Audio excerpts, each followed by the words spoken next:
तर याच्यामध्ये जी बुरशी आहे, आता याला जर आपण कंट्रोल करायचं म्हटलं तर खर्च साधारणतः दरवेळेस वाढत चाललेला आहे. आता बघा, एक माझी इथं चूक झालेली आहे की आपण सगळ्यात पहिले घेतलेलं आहे बेसन, ठीक आहे. त्यानंतर आपण गूळ घेतलेला आहे. नमस्कार मंडळी, खूप खूप स्वागत आहे आपल्या सर्वांचे पुन्हा एका नवीन व्हिडिओमध्ये. मंडळी, संत्रा बागायतदार म्हटलं की सगळ्यात मोठी टेन्शन जी आहे ती संत्रा बागायतदाराची, ते म्हणजे झाड खराब होणं, झाड पिवळे होणं, झाडामध्ये एकदम वायलेपणा येणं. या गोष्टीमुळे संत्रा फळबागेचे खूप मोठे नुकसान होते. आणि सोबतच काय होते की आपला संत्रा काही वर्ष जे इतर शेतकरी असतात त्यांच्या तुलनेने आपला मागास येतो. आणि याला सगळ्यात मोठं कारण जे राहते ते म्हणजे राहते बुरशी.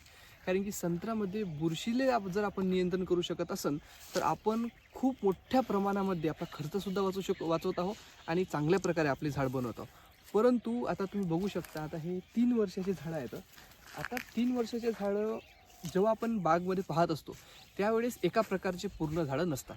आता तुम्ही बघू शकता की हे पण एक झाड आहे, माझ्या पाठीमागे बघू शकता हे पण एक झाड आहे, आणि या साईडला मी तुम्हाला दाखवतो या प्रकारचे सुद्धा झाडं तुम्हाला दिसून येत असतात. आता हे झाड एका साईडनं खूप चांगल्या प्रकारे बनलेलं आहे तुलनेने समजा, आणि तुम्ही तेच जर बघितलं की एक साईडने दुसऱ्या साईडने तर तुम्हाला या साईडने तर या साईडने तुम्ही बघू शकता की एकदम झाड आता तरी नवती फुटलेली आहे आणि नवतीसोबत फुलं येत असतात. तर हे झाड एकदम वाळलेलं होतं, ठीक आहे. तर या प्रकारची जी झाडं राहतात याला, आणि पिवळेपणा असू द्या, याला बुरशी खूप मोठ्या प्रमाणात कारणीभूत असतात. तर याच्यामध्ये जी बुरशी आहे, आता याला जर आपण कंट्रोल करायचं म्हटलं तर खर्च साधारणतः दरवेळेस वाढत चाललेला आहे. रासायनिक खताचा उपयोग जर आपण करत असेल किंवा रासायनिक कीटकनाशकाचा वापर करत असेल, याला कंट्रोल करण्यासाठी बुरशीनाशकाचा वापर करत असेल, परंतु हे काहीतरी दिवसापुरतं आपल्याला चांगल्या प्रकारे रिझल्ट देतात. परंतु पुन्हा त्याच प्रमाणामध्ये आणखीन बुरशीचा अटॅक आपल्या याच्यात चालू होतो. तर मंडळी, या व्हिडिओमध्ये आपण जाणूया की कशा प्रकारे आपण जैविक उपाय करू शकतो, जीवाणूंचा वापर करू शकतो आणि चांगल्या प्रकारे या बुरशीला कंट्रोल, सोबतच आपली रोगप्रतिकारक शक्ती जी आपल्या झाडाची आहे कशा प्रकारे वाढवायची या व्हिडिओमध्ये बघूया. तर मंडळी, व्हिडिओला लाईक करा, शेअर करा आणि जास्तीत जास्त संत्रा बागायतदारांसोबत हे पाठवा, जेणेकरून त्यांना सुद्धा या व्हिडिओची माहिती होईल. तर मंडळी, आपण जे जैविक उपाय आता बघणार आहोत याच्यासाठी सर्वात महत्त्वाचं आहे की आपल्याला साहित्य काय काय लागणार आहे. सर्वात आधी आपल्याला एक टाकी लागणार आहे 200 लिटरची. ज्या प्रकारे आपण जीवामृतासाठी 200 लिटरची टाकी वापरतो त्याच प्रकारची 200 लिटरची टाकी, सोबतच 200 लिटर आपल्याला पाणी लागणार आहे. ओके, हे 2 साहित्य झाले आपले. तिसरं साहित्य म्हणजे सर्वात मेन जे साहित्य आहे ते लागणार आहे आपल्याला गूळ लागणार आहे. आता तुम्ही बघू शकता की गूळ जे आपण सिलेक्ट करणार आहोत, हा गूळ काळा गूळ आपला जे म्हणतो आपण त्याला, ते गूळ आपण घेणार आहोत, कारण की केमिकल जास्त प्रोसेस केलेला नसतो, ठीक आहे. विदाऊट केमिकल आपण याला म्हणू शकतो. आता कोणी याच्यात पण म्हणणार की विदाऊट केमिकल आहे का, नाही आहे, काळा गूळ म्हणून आपण याला घेऊ शकतो, ठीक आहे. त्याच्यानंतर आपल्याला लागणार आहे बेसन.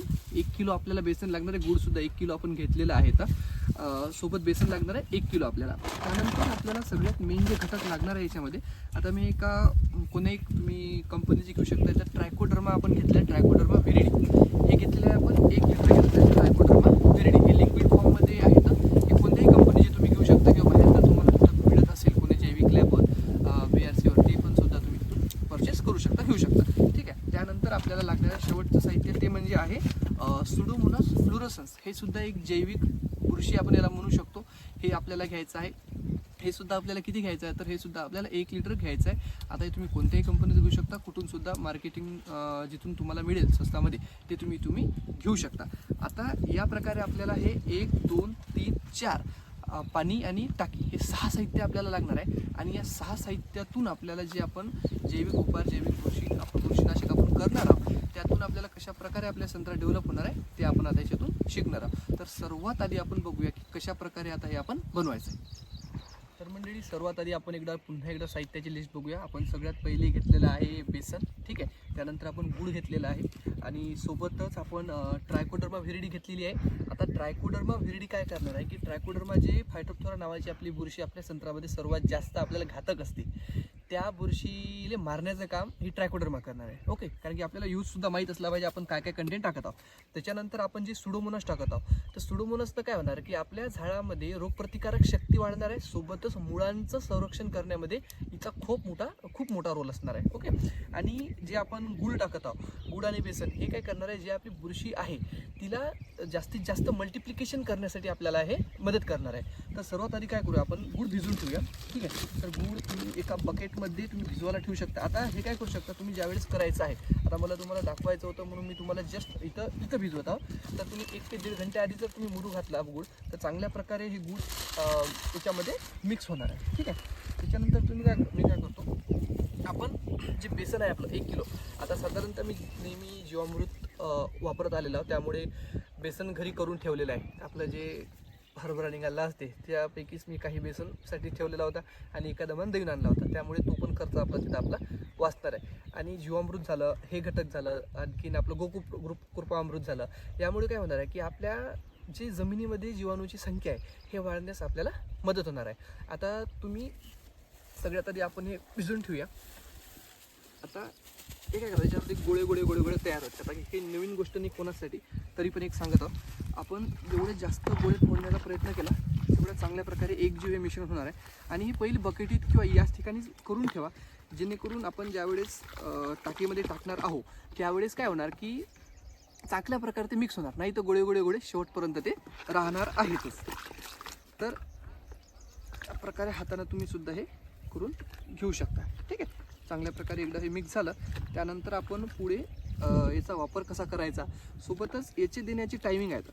म्हणजे आता कोण्याही कालावधीमध्ये आपल्याला हे द्यायचं नाही आहे. आता जे हे 200 लिटर आहे, आता कसं आहे की याचं जे प्रमाण आहे 200 लिटर आपण एका एकराला सुद्धा वापरू शकता. याच्या कोणताही अपाय आपल्या झाडाला होईल या प्रकारे याच्यामध्ये एकही गोष्ट नाही आहे. आणि हे देताना काय करा की आधी तुम्ही जीवामृत द्या. जीवामृत दिल्यानंतर जर हे तुम्ही वापरलं तर काय होणार की जे झाडाला पोषक घटक आहे जीवामृताद्वारे सुद्धा जाणार आहे. आणि जे आपण जीवामृत देणार आहोत तर मातीमध्ये काय होणार आहे की एक याच्यासाठी पोषक वातावरण निर्माण होणार आहे. आणि त्या वातावरणात काय होणार आहे की यांना वाढीसाठी जे आहे हे खूप जास्त मदत होणार आहे. ठीक आहे. आता हे थोडंसं आपण भिजत ठेवूया, भिजून जाते. आता आपण काय करूया, तोपर्यंत जे आपल्या बॉटल्स आहेत हे आपण याच्यामध्ये टाकूया. आता बघू शकता की इथं आपण हे 200 लिटरचं पाणी घेतलेलं आहे. आता हे 200 लिटर पाण्यामध्ये काय करा, डायरेक्ट तुम्ही हे आपले जे ट्रायकोडर्मा आहे, आता ट्रायकोडर्माचा उपयोग काय सांगितलं आपण की ही जी बुरशी आहे पण ती आपली फायटोप्थोरा नावाची बुरशी, हिला मारण्याचं हे सगळ्यात चांगल्या प्रकारे काम करणार आहे. आणि फायटोप्थोरा जी बुरशी आहे ही आपल्याला ज्यावेळेस आता वेगवेगळ्या कारणामुळे सुद्धा येऊ शकते.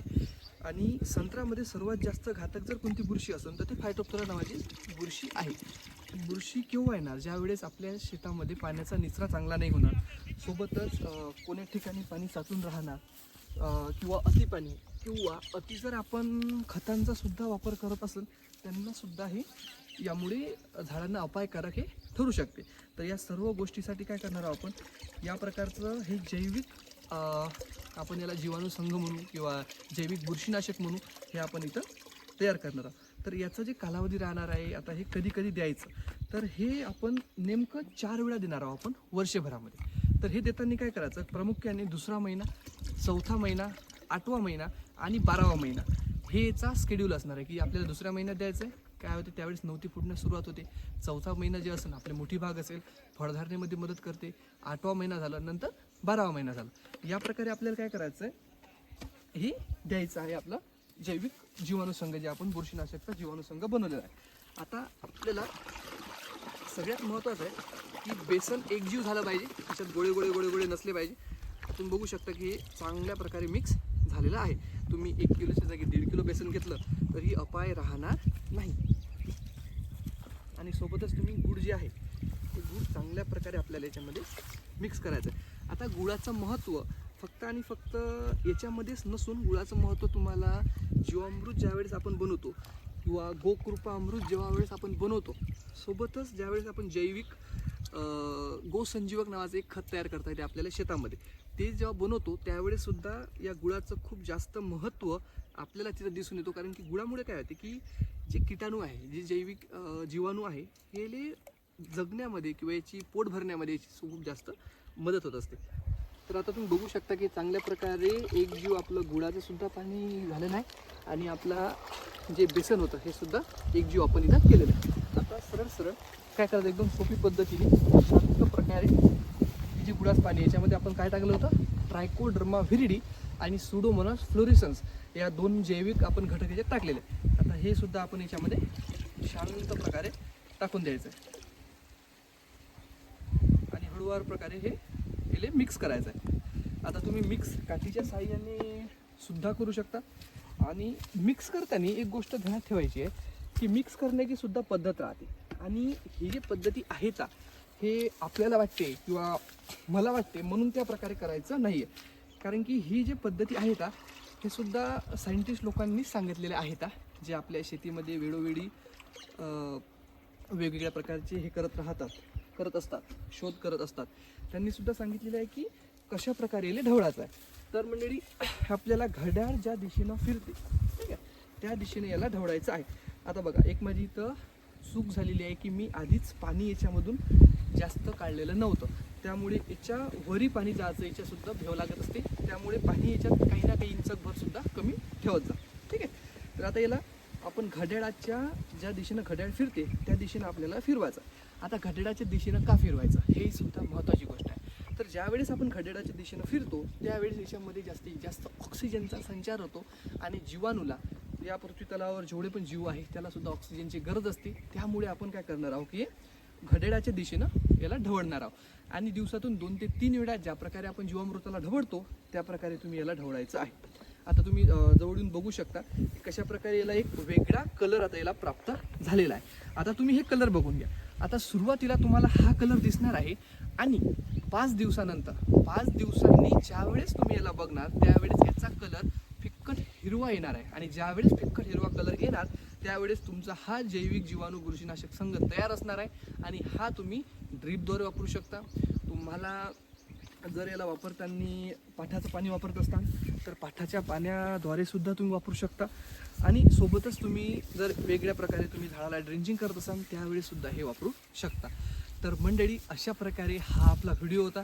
याची आपण एकदा उजळणी करूया की सर्वात आधी आपण काय केलं की सर्वात आधी आपण साहित्य बघितले. 6 साहित्य होते. त्याच्यामध्ये आपण पाणीसुद्धा धरलं, आपण टाकीसुद्धा धरली. Pseudomonas fluorescens 1 litre, Trichoderma viride 1 litre, 1 kilo गूळ आणि 1 किलो आपण याच्यामध्ये बेसनाचा वापर केलेला आहे.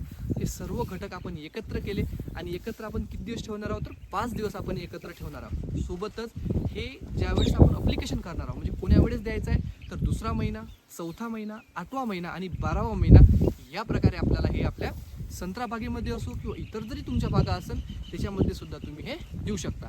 तर मंडळी हे सर्व जे उपाय होते हे उपाय आपल्याला शास्त्रज्ञांनी सांगितलेले एकही याच्यातलं कंटेंट किंवा एकही याच्यातला घटक हे आपल्या मनाचा नाही आहे. ज्यावेळेस संत्र्याच्या विविध चर्चासत्र भरतात किंवा विविध सभा असतात सायंटिस्ट लोकांच्या त्यावेळेस त्यांनी हे सांगितलेलं त्याच्यापैकी एक घटक होता. तर माझा प्रयत्न होता की तुमच्यापर्यंत हे पोहोचवण्याचा. तर मंडळी तुम्हाला सुद्धा आणखी कोण्या विषयावर व्हिडिओ लागते हे आम्हाला कळवा.